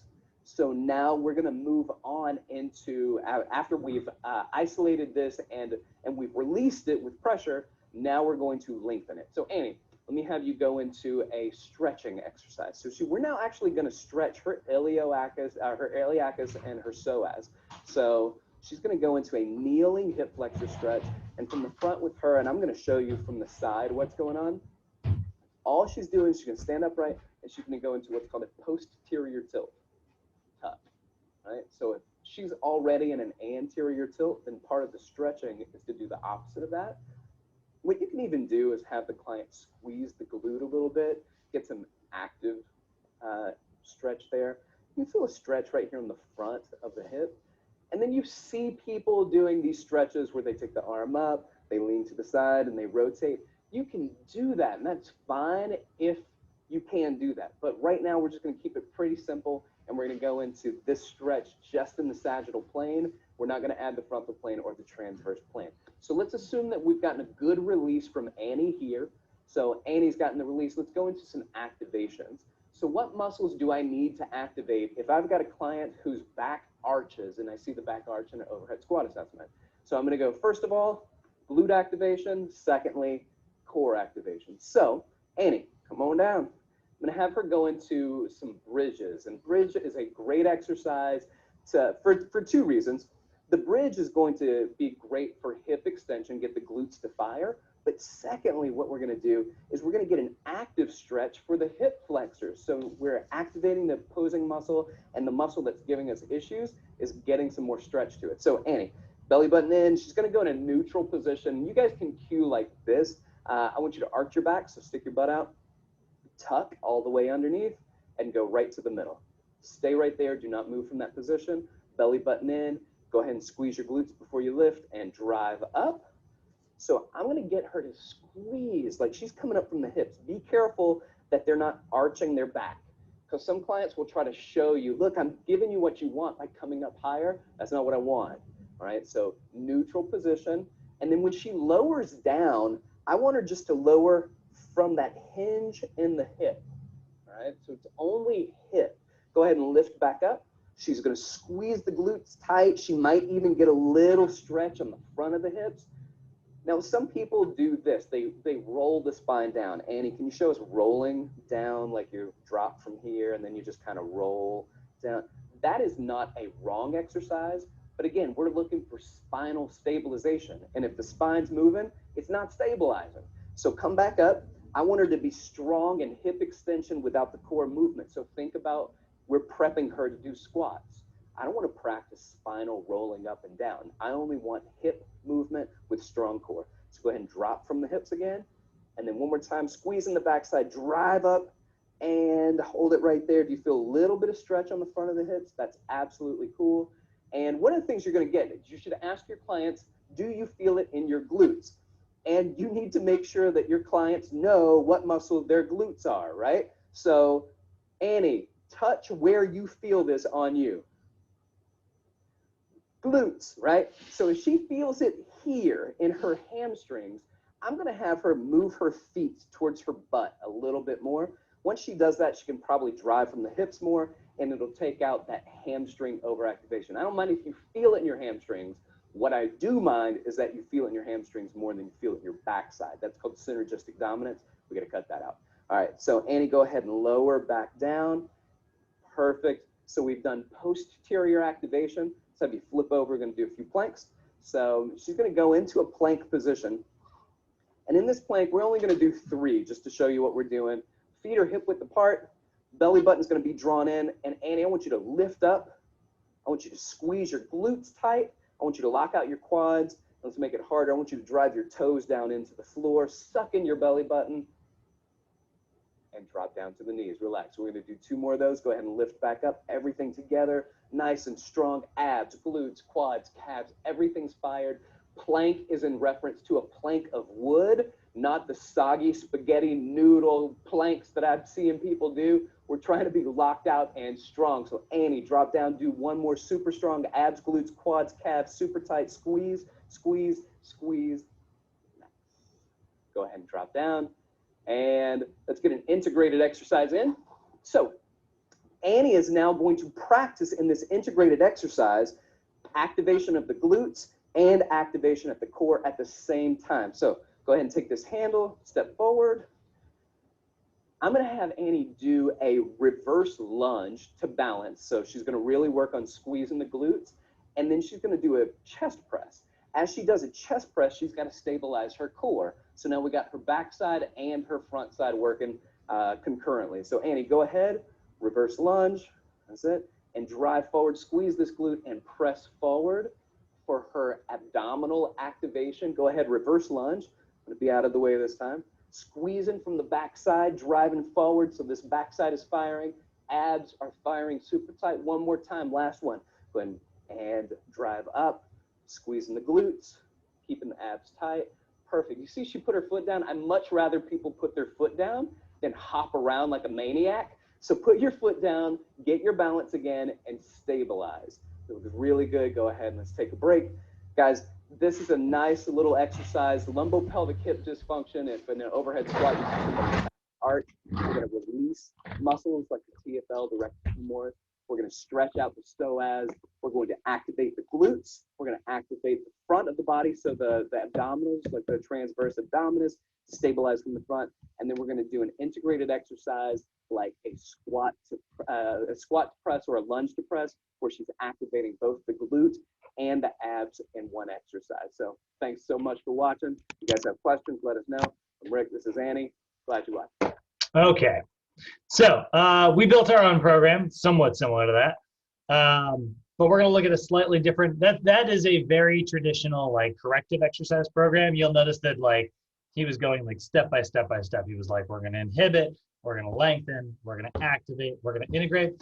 NASM regular programs, they don't do the activation integration thing. They kind of just go into integration and wrap it all together with like movement prep. So we're going to look at a version like that instead. So if your client is I got a question. Yeah, what's up?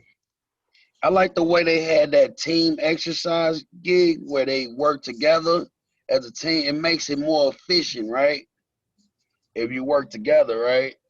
If it's a fun exercise, it makes it more efficient. And plus, you know, it helps each other stabilize each other and maximize our like if you're exercise. doing a group exercise thing, yeah, do partner workouts. They're great. I used to do partner workouts in my boot camps all the time. That stuff's awesome and fun, and people enjoy it, you know? So if we're looking at a low back arch, right, we're gonna foam roll the hip flexors first, right? So that's gonna be right on the front. Now, I've got this listed separately, hip flexors and TFL. In the example they just gave, he kind of went straight to the TFL. Hip flexors and TFL, they're, you know, the TFL is a hip flexor, right? But when I say hip flexors, you know, when it's listed in your textbook, they're generally referring, rather than the sideways one, they're referring to the front one. So like right in here versus like off to the side here. So you've got like the one in your pocket, that's your TFL. So my TFL's here, my traditional hip flexors are here. So that's just a difference of placing the foam roller on the front versus just slightly off to the side. I'm gonna give, I've got them both in here because like, hey, this person's back arch, do them both, you know? We're gonna SMR their lats, because again, that can be on that arching list, right? And so we get on the lats there, we just place that foam roller right underneath, you're laying on the side, get everything nice and loosened up. And then you'll notice I do have SMR, the erector spinae, listed here, because that is an overactive muscle. Now, do not foam roll your low back. No one in this call or anyone on the world is allowed to use a foam roller on their low back. But you can use a tennis ball as long as you place it off to the side of your spine. So we don't want to roll our low back because that's going to like crunch our discs. But if you take a tennis ball and rather than placing it here, you just place it right off to the side and you avoid those discs, that's a great way to kind of foam roll the erector spinae. So you'll see that. You'll see that out there. Erector spinae SMR. There's probably going to be a picture of somebody with a freaking foam roller. Yeah, idiot. Don't do that. There we go. This is what we're looking for. Use a tiny ball. That's much, much, much, much safer. I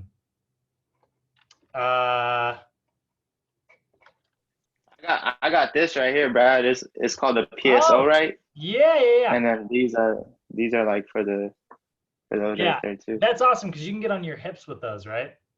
Yeah. Yeah, I love that. A lot of times what you'll do, you can make one of these, take 2 tennis balls and duct tape them together. Just wrap a bunch of duct tape around them and it becomes this little thing where it puts like a little dent in the middle. And yeah, it can go off to the side of your spine. So anyway, it's not that you can't SMR your spine, you can't foam roll your spine. Different, right? Not the same. Then we just follow that up with stretches for each of those muscles. So we do a static kneeling hip flexor stretch, right? That's the one where the leg goes straight back.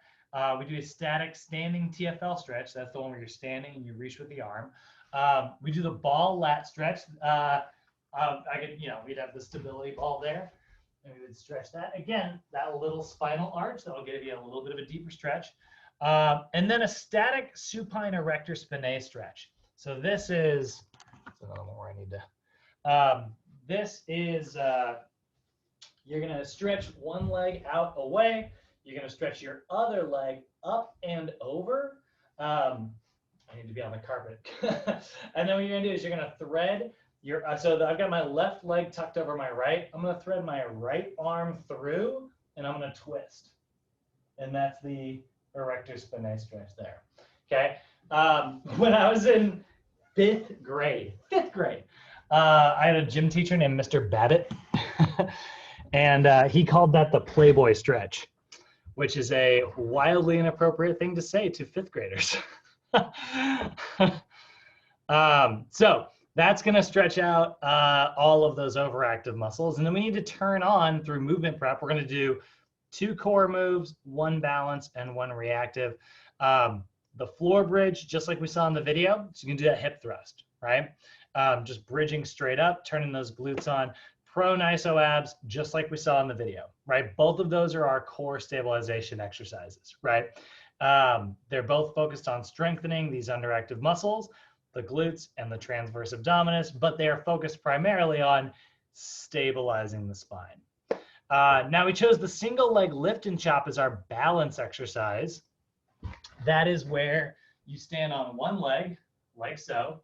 You have a medicine ball in your opposite hand, and you are going to lift it across your body here. And the reason we're doing that is because by lifting the arms, what am I doing? I'm stretching out my lats, right? So I'm getting a little bit of core stabilization, and I'm stretching my lats simultaneously. I will say the one issue with that movement that I was thinking about the other day is I was like, one of the things your erector spinae does is contralateral rotation. So I was like, uh-oh, that's actually strengthen the erector spinae. So I don't know. Now I'm conflicted on that movement, but it is a great lat stretch. So there's that. And then lateral squat jump to stabilization, which is literally just going to be where you jump and stabilize. Again, I'm focused on just holding my spine in place. That one right there, really not going to address too much when it comes to like an anterior pelvic tilt. Like that reactive exercise is not really the greatest restorative exercise in the world, but it is a reactive exercise and it belongs in our movement prep, and it's definitely not hurting anything. So as long as you are coaching your client, you know, to properly stabilize and hold their spine in place, it's doing what you want it to do. So that is for an anterior pelvic tilt. Now, what happens if you've got a client who has an excessive forward lean? Now, this is going to be a client Excessive forward lean can be caused by tight calves, but a lot of times it can also be caused by tight hip flexors and abdominals. So if you've got a client that is being pulled, like when they squat, they kick their butt out like crazy like this, that is because their hip flexors are pulling them downwards, or their abs are, pulling their pelvis upwards, and they're kind of resisting it, so they're going down.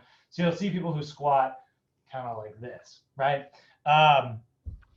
Well, again, that's tight hip flexors, right? So SMR, the hip flexors, and the TFL. Now we don't have, you'll notice I didn't have them foam roll their abdominals. There's really not a great way to kind of SMR your abs, because that's going to put a lot of pressure on your internal organs. So do not do that. The closest you can get is like see a masseuse or masseur, see a massage therapist. What am I doing? And have them work on those abdominals for you and avoid any of your vital organs. But we can stretch it. We can absolutely static stretch it. So we do a static kneeling hip flexor stretch. No surprise there. It's the exact same movement. Static TFL stretch, right? No surprise there. But then a static cobra stretch. And a static cobra stretch is where you do that, reach up. You're going to use your palms and reach away and just stretch out that abdomen, right? You're performing, your abs are in charge of spinal flexion, so you are doing a ton of spinal extension. You can also just do a stability ball abdominal stretch. It looks like the laziest stretch in the world, and I don't really know how I can demo it for you guys, but it's literally where you lay on the back of a ball and you just drop your arms back. It kind of looks like you're just laying around in the gym, but it is an abdominal stretch, and the ball is just on your low back and you're just reaching like that, and that stretches all this out. And then a static supine twist, which is that classic where you take your arms out and you cross one side over the other. That'll stretch out your obliques. So those are all stretches when you are being pulled downward. And then we just do a very similar core exercise, but except we're kind of going on the opposite side of the joint here, right? We're going to do a prone iso cobra. So we are sort of turning our core on to learn how to stabilize it rather than crunch it. I'm sorry, prone cobra is going the other way. Sorry, taking yourself into that arch, which is that spinal extension, and you're holding your spine in place. Side iso abs is focusing on resisting and holding your spine in place. So again, all of our stabilizer muscles, not our cruncher muscles. And then our balance exercise, the single leg, opposite arm, opposite leg raise, is kind of a weird looking movement, but it's basically a standing bird dog. So what you're going to do, I'm going to try and do this at an angle here, is you're going to take your right leg back and your left arm up.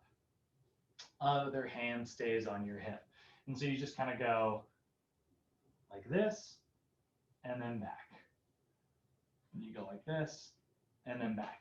And, it's a great exercise for focusing on, pulling you nice and upright. And then lastly, a box jump to stabilization. Again, reactive exercise is not exactly the world's best example when it comes to activating muscles. But again, it's a stabilization movement, so you're focusing on landing and holding in place. And yeah, those are our sort of two, we're kind of working our way through this overhead squat slowly. I think we got arms fall forward tomorrow, which will kind of piggyback on the lat conversation. Yeah, we'll be looking at upper body stuff tomorrow. Do you guys have any questions today about the program or about any of the upper body dysfunction? You guys feeling good? Yep. Awesome. No thumbs up. Eugenia, how you feeling? I'm good. Love it.